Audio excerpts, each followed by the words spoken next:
Hey, what is going on, guys? It's Young here, and today I'm back in another Fortnite video. In today's video, I want to show you guys the best settings to use here for Season 3. I made an exponential settings video just yesterday, and I wanted to make one today on my current settings and the best linear settings to use, because if you guys are not currently aware, I'm pretty sure most of you guys are, but just a couple of days ago, they added a little bit of a buff to aim assist, and it was a really big help. I'm able to hit way more shots with my shotgun, but I did change a few things on my settings, and I want to show you guys exactly what I changed and why I did it. So if you guys are looking for the best settings to use to improve your aim, your building, and also your editing, definitely stay to the end of the video because these settings are the very best for Season 3.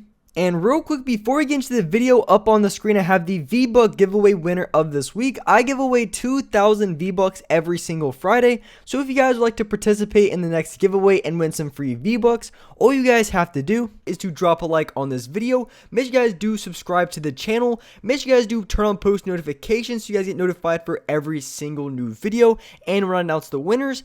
And lastly, leave a comment down below of either your Xbox gamer tag, your PSN gamer tag, or Epic account, and you guys will be automatically entered into the next giveaway. And lastly, make sure you guys do support me in the item shop. All you guys have to do is go down to the bottom right, click on support a creator, type in creator code YoungHumor, and you guys will have me added and supported as a creator in the item shop. And alright guys, let's go right to the video.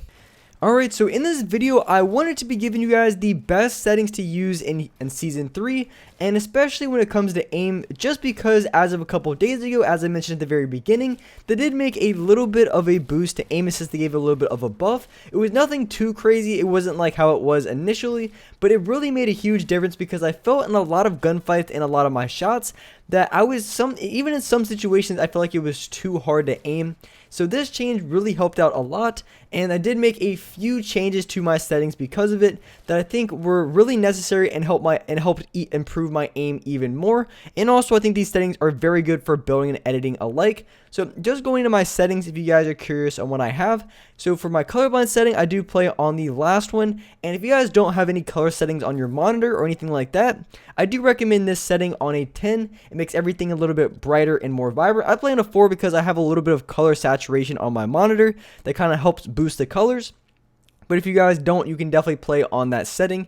So going to my game settings, you want to have the auto open door feature, have that on. You want to make sure you have the auto consumables to the right. So when you pick up, say, a big pot or minis off of a chest, it automatically goes to the far right side. So if you're challenging a guy right away, you know that your assault rifle or whatever gun you pick up is going to be in that first slot. And the reason for auto open doors, if you guys don't know, a ton of times in build fights or even gunfights when you go for edits, a lot of times you'll mess up your edit, and if you have auto open doors, it will automatically open. So going to my HUD scale, I do play on an 80%. You can play on an 85 if you like. I think 80% is the best balance. So going into the sensitivities, the new ones that I have that I think are really good, and I want to explain exactly why I play on the sensitivities that I do. So for my building, I have a 2.3x, and then for my editing, I play on a 2.4 multiplier, and then for my X and Y sensitivity, my horizontal speed is a 47% and my vertical is a 45. So I play on a little bit higher X sensitivity than Y. I play 2 points above it. And there's a very specific reason why I play a little bit higher X sensitivity than Y. But first of all, these settings are very good for building and editing. I feel very smooth and in control. And also at the same time, if I need to, I can definitely build very quickly with these settings. It's fast enough to the point where I'm able to build very quickly, but not too fast where I feel like I don't have any control. And I feel like I have a lot of control. And compared to my other sensitivities for building, these are actually a little bit more tame. I have played on way higher building and editing sensitivities. So this one definitely feels, even to myself, feels a lot more control than my other ones. So I really do like these settings a lot. So as far as playing on a 47 and a 45%, the reason why I play on a little bit higher X sensitivity is because it helps out a ton when it comes to flick shotting and also when it comes to turning around when you're in boxes, which I'll show in a second. But the reason why I don't play on a 47% for my vertical sensitivity, so my up and down sensitivity, and the reason why I don't is a lot of times when you're in boxes or if you're just challenging against another player, most of the time they're not going to be jumping straight over you or straight below you, so you really don't have to have the highest vertical sensitivity. Most of the time you're turning left to right, you're turning behind you, you're not going to be looking straight up or straight down, so most of the time you're not going to be off center when it comes to your vertical sensitivity. And if you play too high of a vertical, what can happen is it can you really can just overcorrect, and you could be missing shots that you shouldn't be missing otherwise. So I think a 45% is a good balance, and you can play on a little bit higher X sensitivity so you can turn around faster, and plus with the little bit of boost of aim assist, it's going to be very accurate as well. So my ADS sensitivity, I play on 11% and a 10% with a 0.03 look damping time. Now this really doesn't feel like too much, but if you guys would rather play on 0, you can definitely do so. I like having just a little bit of a look damping time because it helps my aim just slightly when it comes to range. Look damping time is basically just like an extra dead zone that just kind of slows down your movement a little bit. That's kind of the best way to describe it. And it really helps a lot when it comes to range. Just having a little bit of one on doesn't affect your aim at close range, and it gives you a little bit of a boost from when it comes to those further ranges. So I really do like having that setting on a lot. And I'm able to be very accurate when it comes to ranges with my assault rifles, whether I'm using really any gun in the game when it comes to range. I feel like I'm very accurate while aiming. So these are the best sensitivities for myself. I think these are very good for most of you players, just because, as I said at the very beginning, they did make some changes to aim assist. They definitely made it a little bit better, and I noticed a significant improvement over the last couple of days. I had a stream, it was about 2 days ago, where I literally won the first 7 games in a row. I mean, I was just winning game after game, and before I noticed I was losing some games. It wasn't every game, but most of the times I was losing, I would either miss a shot with my charged shotgun or just miss a couple shots with my SMG, and it was super frustrating just because the aim assist really wasn't as good. But after this change, I feel like I was significantly more accurate and much better when it came to hitting my shots, and it was causing me to win so many more games in a row. And using these settings combined, it was just game over. I was winning so many games. And also, you want to make sure you have the foot controller setting off at the bottom if you guys don't need that input delay. So I say that in all my videos, but you want to make sure you have that setting off.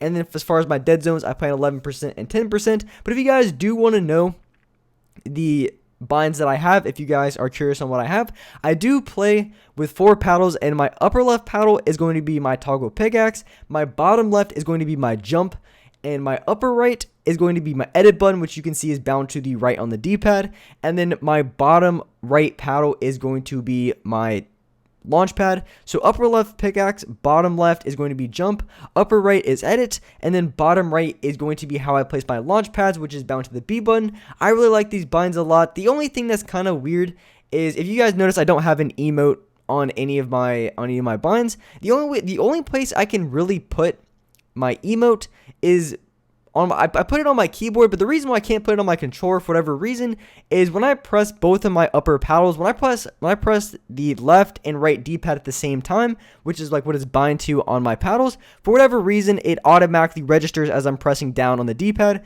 So I could be going for a build, I pull out my pickaxe and I try to edit at the same time, and then I start emoting, which is kind of annoying. That's why, if you guys have ever noticed, I don't have an emote on my controller. I just have it on my keyboard. So something that's super annoying, and maybe it's just me that's having that issue.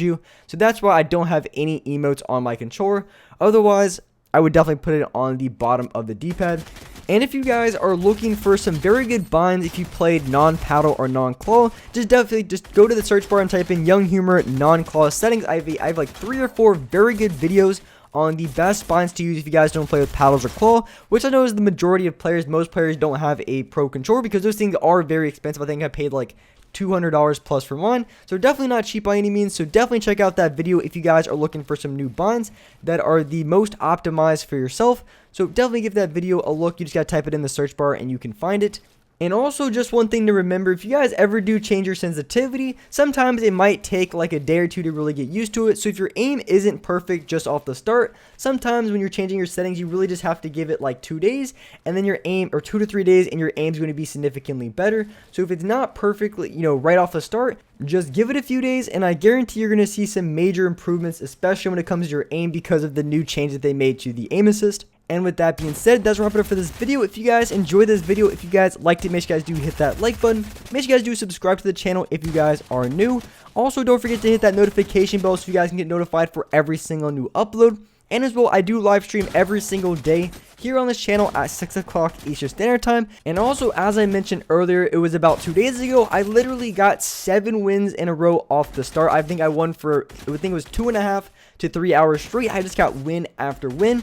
So definitely come by my live streams. They're a ton of fun. I've been playing really well over the past few days, so you definitely don't want to miss it. Make sure you guys do hit that notification bell so you guys get notified when I go live every single day at 6 o'clock Eastern Standard Time. But with that being said, I appreciate you guys watching the video, and alright guys, I'll see you next video.